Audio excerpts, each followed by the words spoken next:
21ನೇ ಪ್ರಶ್ನೆಯಲ್ಲಿ ಎರಡು ಪ್ರಶ್ನೆಗಳದಾವ. ಈಗಾಗಲೇ ಒಂದು ಬಿಡಿಸಿವಿ. ಇದು ಆಗಿಂದ ಇನ್ನೂ ಒಂದು ಅಥವಾ ಅಂತಕ್ಕೆ ಬರೋದು ಇದನ್ನು ಬರ್ದಾರ.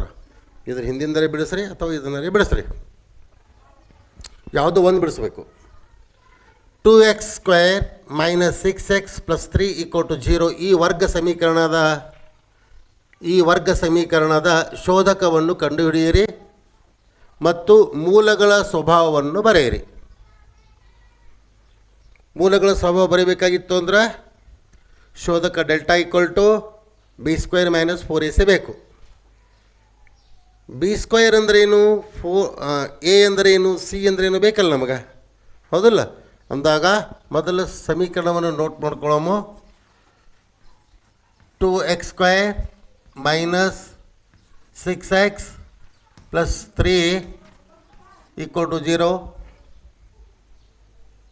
ಇದರಲ್ಲಿ a ಅಂದರೆ ಯಾವುದು?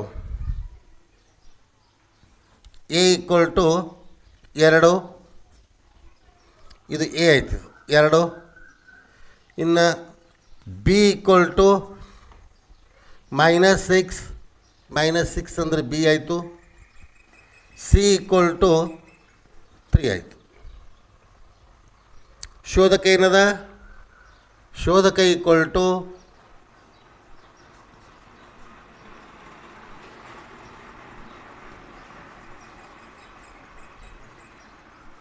ಶೋಧಕ ಅಂದರೆ ಡೆಲ್ಟಾ, ಹೌದಾ? ಶೋಧಕ ಅಂದರೆ ಡೆಲ್ಟಾ. ಶೋಧಕ = b² - 4ac. ಇಲ್ಲಿ b ಅಂದರೆ ಏನಾಗ್ಯದ? -6 ಆಗ್ಯದ. ಅಂದಾಗ -6² - 4 × a ಅಂದರೆ ಎಷ್ಟು? a ಅಂದರೆ 2, c ಅಂದರೆ 3.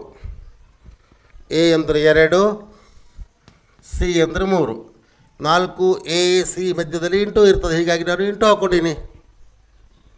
ಇನ್ನು = -6 × -6 -× ಪ್ಲಸ್ ಆಯಿತು. 6 6 36. ಇನ್ನು -4 2 8 8 3 24. 36ರಲ್ಲಿ 24 ಮೈನಸ್ ಮಾಡಿದಾಗ 12 ಆಯಿತು.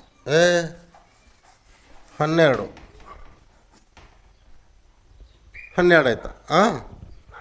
ಶೋಧಕ ಎಷ್ಟು ಬಂತು? 12 ಬಂತು. ಶೋಧಕಕ್ಕೆ ನಾವು ಏನಂತೀವಿ? ಡೆಲ್ಟಾ ಅಂತೀವನಿಲ್ಲ. ಡೆಲ್ಟಾ = 12 ಆಯಿತು. ಅಂದರೆ ಡೆಲ್ಟಾಕ್ಕೆ ಡೆಲ್ಟಾ = 0 ಆಯಿತು ಅಂದಾಗ, ಅಥವಾ ಡೆಲ್ಟಾನೇ ದೊಡ್ಡದಾಯಿತು ಅಂದಾಗ, ಅಂದರೆ 0ಗೆ ಡೆಲ್ಟಾ ಈಕ್ವಲ್ ಆದಾಗ 0ಗೆ ಇಲ್ಲಿ ತೋರಿಸ್ತೀನಿ. ಡೆಲ್ಟಾ = 0 ಆಯಿತು ಅಂದಾಗ, ಇನ್ನು ಡೆಲ್ಟಾ ಹಿಂಗಾಯಿತು ಅಂದಾಗ, 0ನೇ ದೊಡ್ಡದಾಯಿತು ಅಂದಾಗ, ಅಥವಾ ಡೆಲ್ಟಾ ಹಿಂಗಾಯಿತು ಅಂದಾಗ ಏನೇನಾಗ್ತದೆ ಅನ್ನೋದು ನಿಮಗೆಲ್ಲ ಗೊತ್ತದ. ಹಿಂಗಾಯಿತು ಅಂದಾಗ ಏನಾಗ್ತದೆ?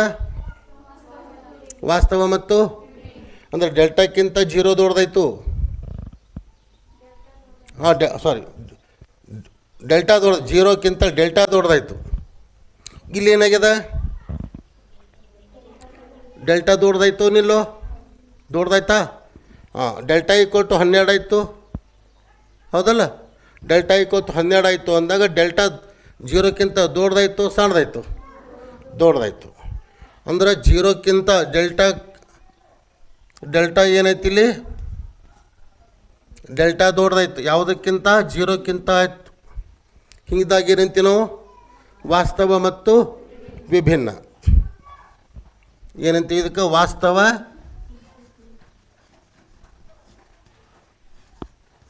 ಮತ್ತು ವಿಭಿನ್ನ ಅಂತ ಬರಿಬೇಕು. ಅದರ ಸ್ವಭಾವ. ಹಿಂಗಾಯಿತು ಅಂದಾಗ ಊಹಾ ಸಂಖ್ಯೆಗಳು. ಊಹಾ ಸಂಖ್ಯೆಗಳು ಅಂತ ಬರೀಬೇಕು. ಅಕಸ್ಮಾತ್ ಹಿಂಗಾಯಿತು ಅಂದಾಗ ವಾಸ್ತವ ಮತ್ತು ಹಾಂ ಮತ್ತು ಸಮ. ಇವೆರಡು ನಿಮ್ಗೆ ಯಾಕೆ ಬರ್ತವೆ? ಸುಮ್ಮನೆ ರಿಮೈಂಡಿಂಗ್ ಇರಲಿ ಅಂಥೇಳಿ. ಹಾಂ, ಎಕ್ಸಾಮ್ದಲ್ಲಿ ಇದನ್ನು ಬರೀದು ಬೇಕಾಗಿಲ್ಲ, ಇದು ಅಷ್ಟು ಬರೀದು ಬೇಕಾಗಿಲ್ಲ, ಇಷ್ಟು ಬರೆದ್ರೆ ಸಾಕು, ಹೌದಲ್ಲ? ಆದ್ದರಿಂದ ಮೂಲಗಳ ಸ್ವಭಾವ ಹೆಂಗದಿಲ್ಲಿ ವಾಸ್ತವ ಮತ್ತು ವಿಭಿನ್ನವಾಗಿದೆ ಅಂತ ಬರೀಬೇಕು. That's all.